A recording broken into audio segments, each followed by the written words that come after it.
Welcome to part two of the SWOT analysis.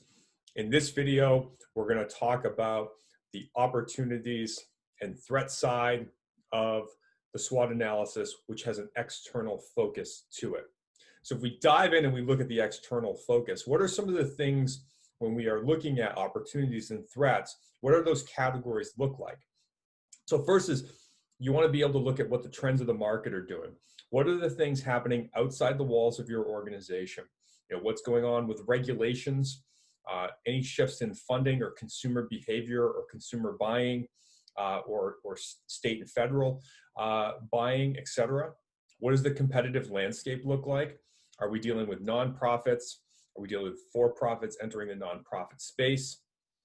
What are the new technologies emerging?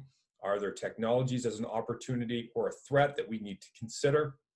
And is there an overall business model shift or a service shift that's happening in the way we can deliver services in the future? So the opportunities come in all shapes and sizes, as do the threats, right? And so we want to have that balanced perspective of seeing both opportunities and threats. And the opportunities really outline our focus. Whereas the threats, they really highlight what the barriers to going after those opportunities or those areas of focus are going to be. So we want to have that balanced perspective so that we can see clearly that even though we're going to chase a bigger vision, bigger set of goals, et cetera, we will experience a bigger and directly proportional size barriers to those goals or even that vision. So when we look at opportunities, again, we're going through the same process that we did in strengths and weaknesses, where we're sourcing information. We're getting information from primary sources such as interviews and focus groups, as well as secondary sources of data from doing our research on the external world and what's going on out there, accessing trends, reports, etc., that will provide us insight to really understand the world around us. And so when we're crafting these opportunities, we want to be really specific. So we don't want to say things like to develop our staff, right? That's not an opportunity specific enough, right? We want to develop our staff with particular skill set around some sort of XYZ solution or XYZ focus, because if we say just develop staff, there's no meaning in context there, right? It's like saying we want to merge. Well, that's not specific enough as an opportunity. We want to merge with like-minded providers and organizations that have these characteristics or these strategic criteria, right? We don't want to say we want to invest in technology. That's too broad and too all-encompassing. We want to say things like we want to invest in a customer relationship management tool or data systems that can support our analytics capabilities.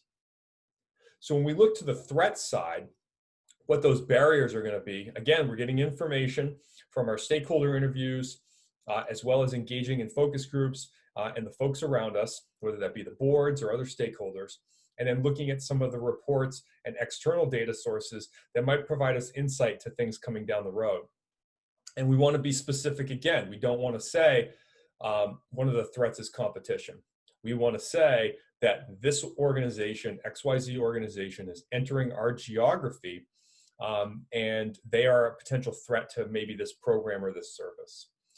We don't want to say things like there's funding shifts happening right now. We want to say that the revenue of ABC service or ABC program is under threat because of the changes in the market. And the same with saying one of the threats is technology, right? The real threat is that everything is shifting towards a virtual world. And how do we react and respond to that, and really being specific about what the implications of those threats are going to be. So again, the strengths, weaknesses, opportunities, and threats, or the SWOT analysis, is the pre-work that you do before strategic planning. It's a common model that most everybody understands, but being specific is really important to working with your stakeholders and bringing in data into the analysis that will allow you to provide a holistic picture of your organization internally from strengths and weaknesses perspective, and externally, the world at large, from an opportunities and threat perspective. So we thank you for listening and watching our video on SWOT analysis part 2. We hope that you like and subscribe to our YouTube channel to watch other great videos with education content ranging from strategic planning, org design, mergers and acquisitions, or listening to great interviews from amazing leaders.